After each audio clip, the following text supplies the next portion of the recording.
C'est le 62e numéro de votre magazine. Votre tribune pour avoir une narration purement africaine des crises et conflits en cours sur le continent et particulièrement au Sahel. Un coup d'œil dans le rétroviseur. Il y a une semaine, nous posions le débat sur la capacité des États touchés par l'insécurité à proposer des services sociaux de base et à rendre compte aux populations. Il y avait moins d'infrastructures routières, moins d'infrastructures d'offres d'eau potable, moins d'infrastructures éducatives. Ceci étant, avec la crise, ça s'est exacerbé puisque les populations étant déplacées et que l'État peinait à satisfaire la population sur ces services-là. Maintenant qu'il y a la crise sécuritaire qui est venue s'ajouter, évidemment, les ressources de l'État n'étant pas extensibles à l'infini, donc ça se pose de manière cruciale qu'aujourd'hui, les services sociaux de base, on en a en souffrance dans beaucoup de localités. L'accessibilité dans ces zones est vraiment difficile à cause de la sécurité, d'abord. Alors, même si on construit des routes ou bien des écoles, ça sera très difficile de vivre dans un espace où il y a les infrastructures, mais il n'y a pas la sécurité. Vous comprenez un peu? Ça, c'est le premier défi à relever. Les États, ils sont capables. Mais maintenant, les stratégies qui a été mise et qui continue à être mise en place, peut-être qu'elle n'est pas la bonne. Cette semaine, plein feu sur les conditions de vie des personnes déplacées internes au Sahel central.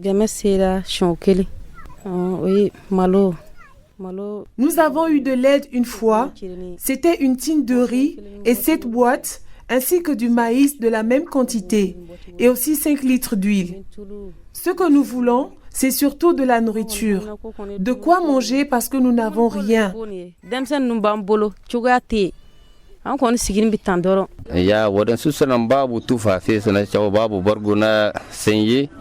Les conditions dans lesquelles nous vivons sont très difficiles. Des fois, il nous arrive même de ne rien manger et dormir comme ça avec les enfants. Certes, des aides nous parviennent, mais nous ne savons pas comment se fait le partage. Vous voyez aussi l'état dans lequel se trouvent les toilettes et dire que nous ne disposons que de 2 toilettes seulement.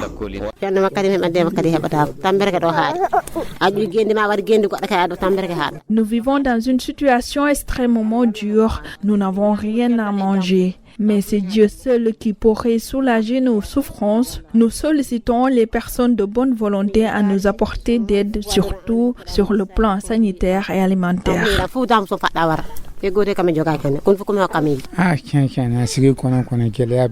À vrai dire, il y a beaucoup de difficultés. Nous avons fui avec nos enfants. Même pour les scolariser, c'est difficile parce qu'il y a plusieurs enfants à scolariser. Et comme nous avons fui, nous n'avons pas de moyens pour gérer cela. En tout cas, ce n'est pas facile. Nous suivons les maçons pour leur proposer nos services. Quand on fait une journée, nous percevons parfois 2000 voire 2500. Dans le Sahel, magazine produit par la West Africa Democracy Radio en collaboration avec la fondation Open Society. Au Burkina Faso, les données montrent que plus de 2 millions de personnes avaient fui l'insécurité et se sont réfugiées dans des endroits plus stables à la date de mars 2023. Un chiffre qu'avance le Conseil national de secours d'urgence, l'organe central qui assure la prise en charge des déplacés internes. Depuis, il est difficile d'obtenir des chiffres précis. Sur les sites ou dans des familles d'accueil, ces personnes manquent parfois de tout et même du minimum nécessaire pour survivre. Elles appellent les autorités et les organisations humanitaires à l'aide. Nous sommes allés à leur rencontre et nous leur avions parlé. Vous allez les entendre dans ce sujet que signe notre correspondant au Burkina, Martin Kaba. Dans cette concession du quartier Diaradougou de la ville de Bobo-Dioulasso, Sata Koro est aspirée par ses tâches ménagères.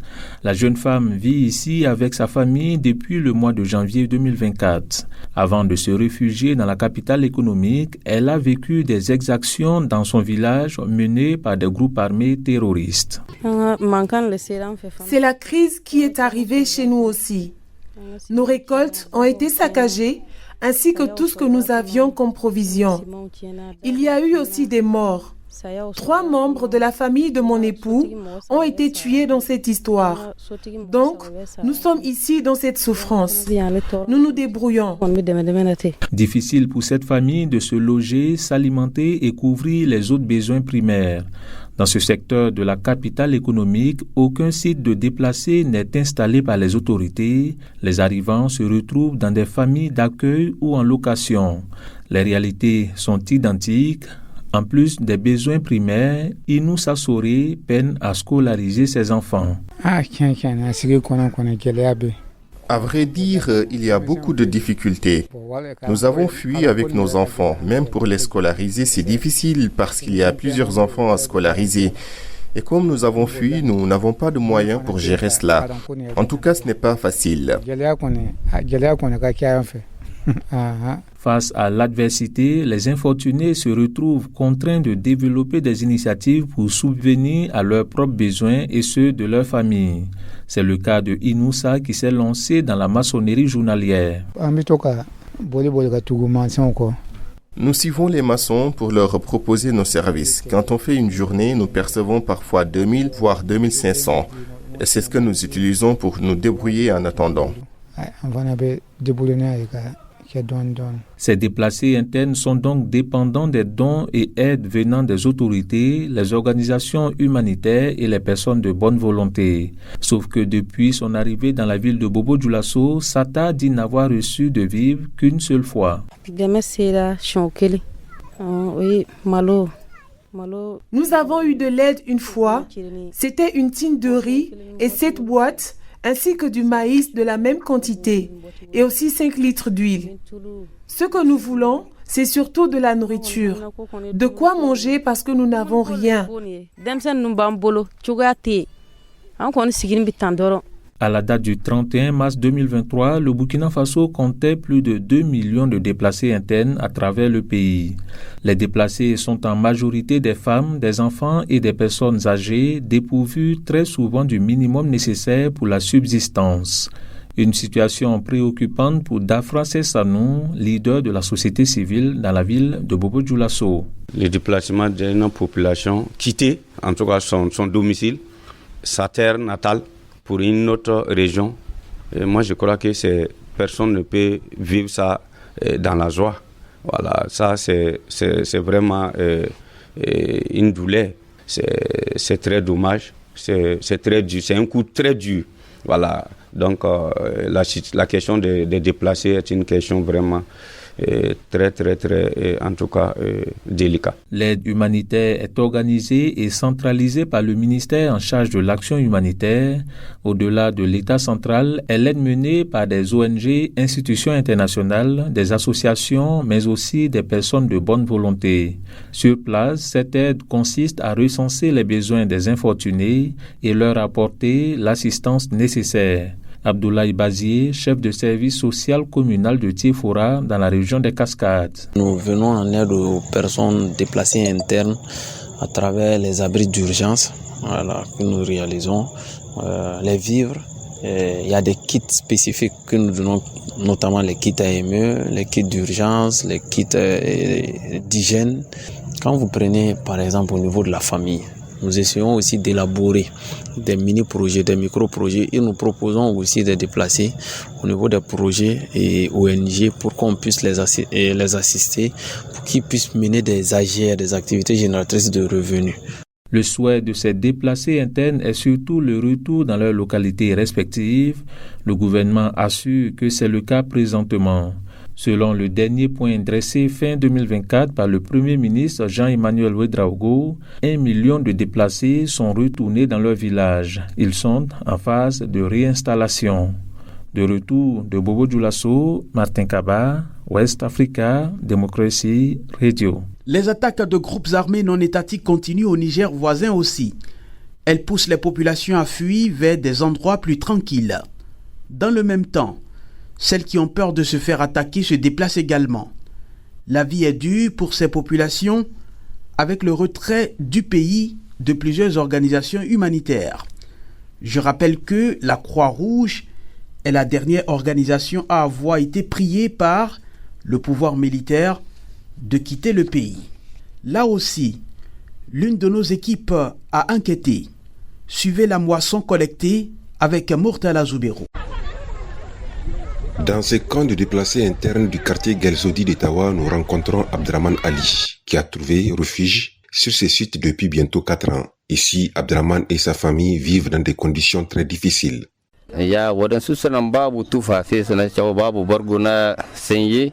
Ma famille et moi vivons sur ce site depuis plusieurs années. Nous avons quitté notre village après un assaut de groupes armés non étatiques dans le village. Nous avons donc trouvé refuge depuis lors ici. Les conditions dans lesquelles nous vivons sont très difficiles. Des fois, il nous arrive même de ne rien manger et dormir comme ça avec les enfants. Certes, des aides nous parviennent, mais nous ne savons pas comment se fait le partage. Vous voyez aussi l'état dans lequel se trouvent les toilettes et dire que nous ne disposons que de 2 toilettes seulement. C'est dans ces conditions que nous vivons. Près de 600 déplacés internes sont enregistrés sur ce site et malgré l'assistance de certains partenaires, les besoins sont loin d'être comblés, selon le chef du quartier qui abrite ce site de déplacés internes.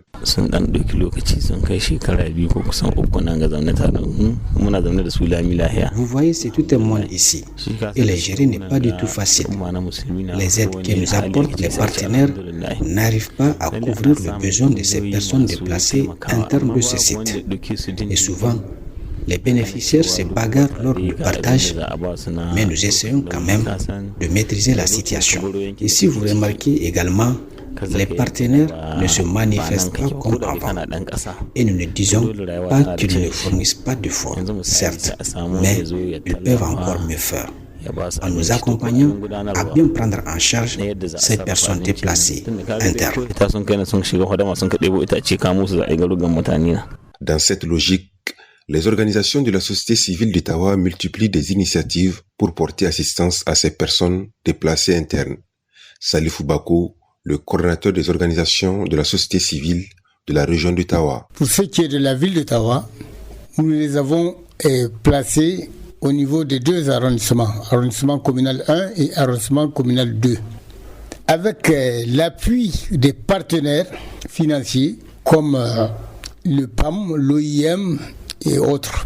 Ils reçoivent des kits alimentaires et des abris et des kits non alimentaires.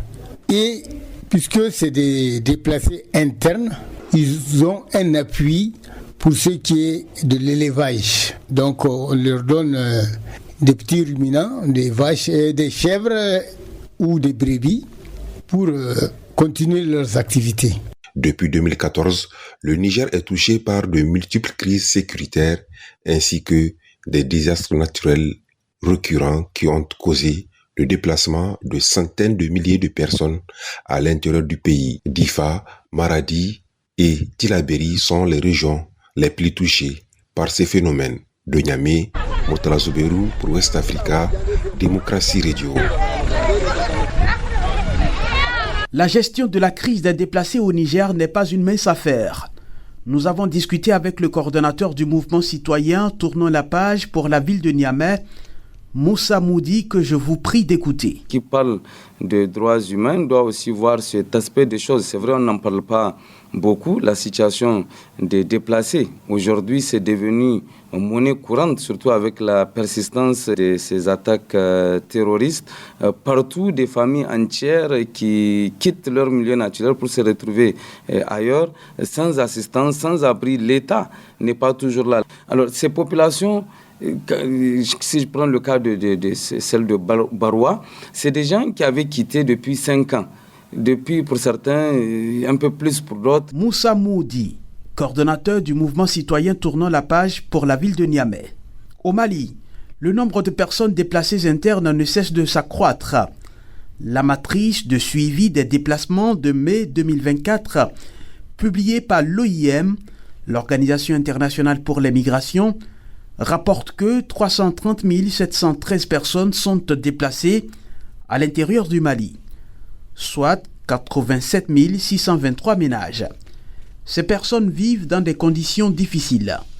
Les autorités maliennes et leurs partenaires internationaux déploient des efforts pour aider ces personnes vulnérables.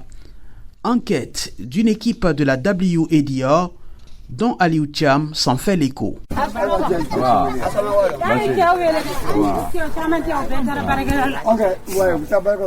Sur ce site de déplacés internes dans la ville de San, plusieurs femmes sont assises autour du coordinateur des chefs de quartier pour discuter de la précarité de la situation humanitaire.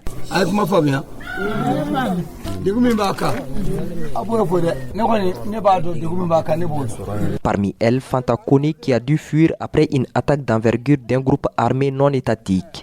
Elle est originaire de Bankas dans la région de Bandiangara.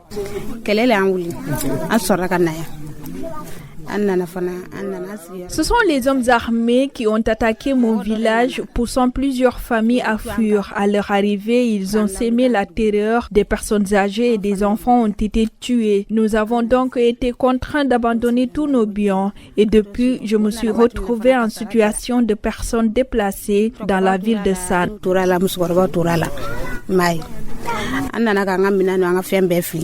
Arrivée à San depuis plus de 10 ans, la jeune femme vit dans la précarité. N'ayant pas de travail, Fanta se débrouille pour nourrir sa petite famille.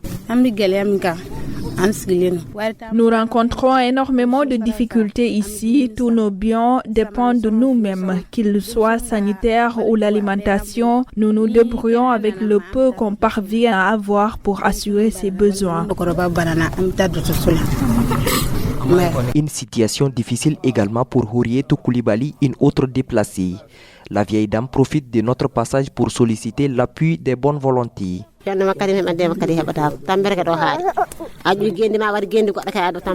Nous vivons dans une situation extrêmement dure. Nous n'avons rien à manger. Mais c'est Dieu seul qui pourrait soulager nos souffrances. Nous sollicitons les personnes de bonne volonté à nous apporter d'aide, surtout sur le plan sanitaire et alimentaire.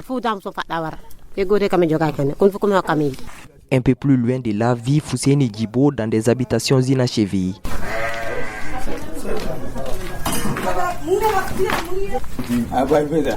Le quinquagénaire a lui aussi été contraint de fuir sa localité en raison des menaces des hommes armés.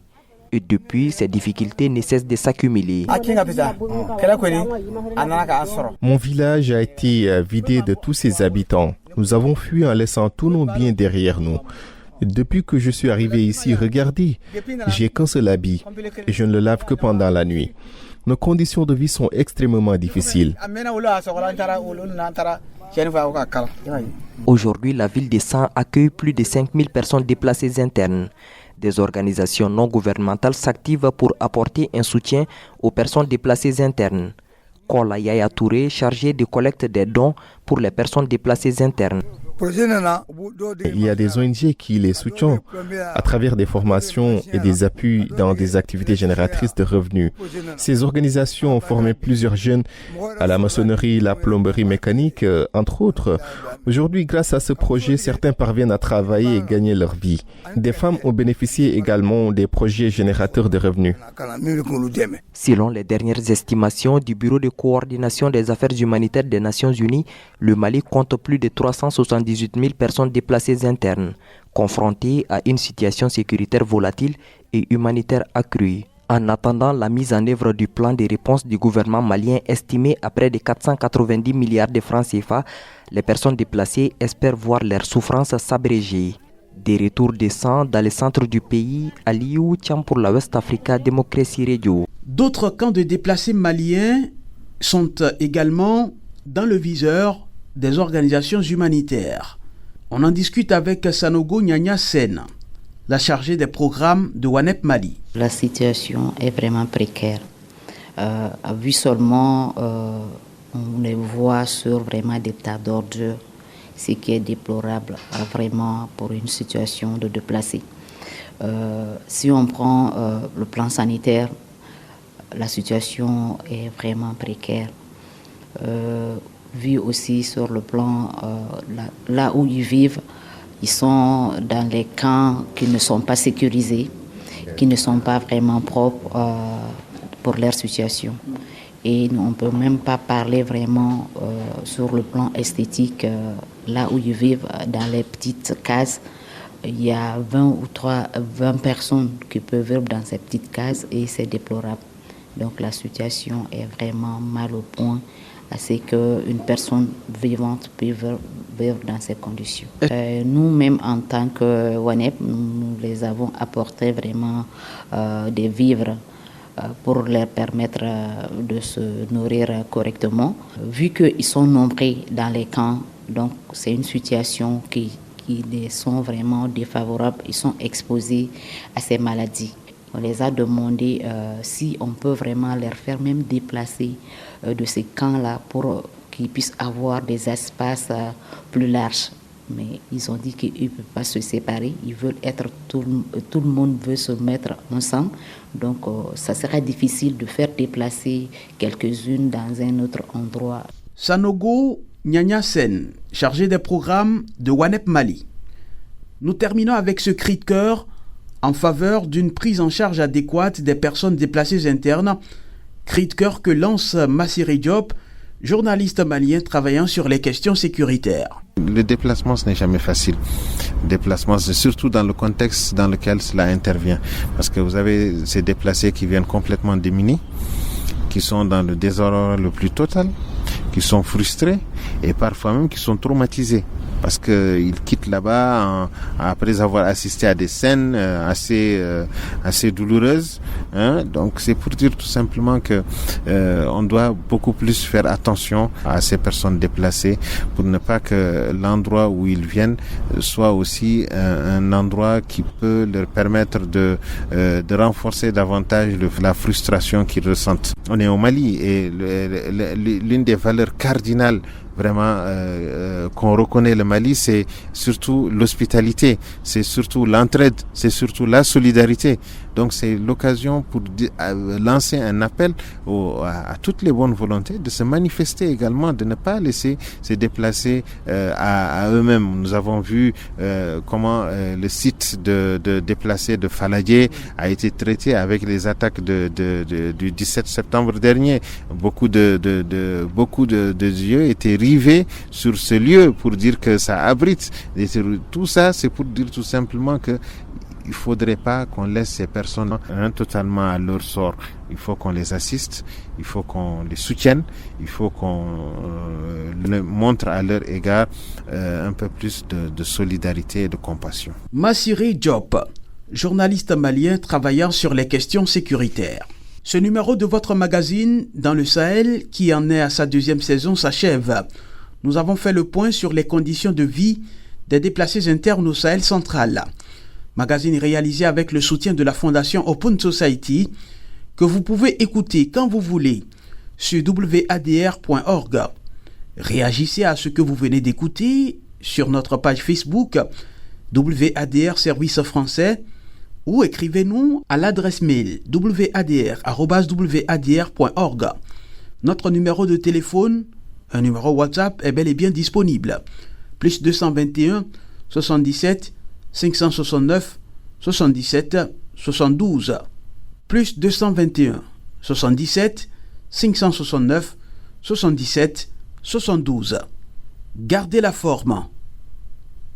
Salut.